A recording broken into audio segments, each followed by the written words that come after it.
চুলে তেল না মাখলে সবসময় ক্ষতি হবেই, এটা পুরোপুরি ঠিক নয়, কারণ সবার স্ক্যাল্প আলাদা।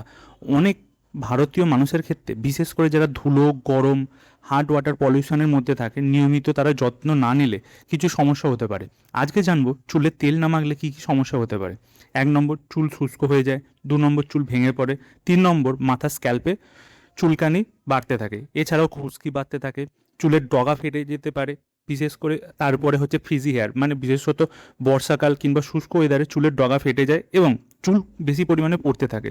এছাড়া স্ক্যাল্প ঠিক করে ম্যাসেজ না করা, তেল মাখার সময় আমরা ঠিক করে ম্যাসেজ না করলে চুলের মধ্যে ব্লাড সার্কুলেশন কম হয়। তাহলে বেশি তেল মাখলেও কি সমস্যা? হ্যাঁ, সমস্যা হতে পারে। এখন সেই সমস্যাগুলি সম্বন্ধে বলবো। এখন বলবো স্ক্যাল্প অয়েলি হয়ে যেতে পারে। 2 নম্বর, ড্যান্ড্রফ বা ফাঙ্গাল ইস্যু বাড়তে পারে। ডাস্ট বেশি আটকায়। পিম্পল হতে পারে ফোরহেডে, মানে কপালে।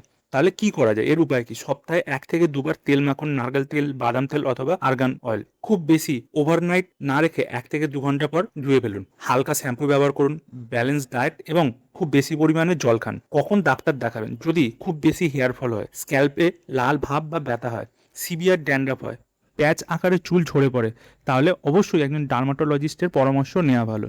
ধন্যবাদ সকলকে।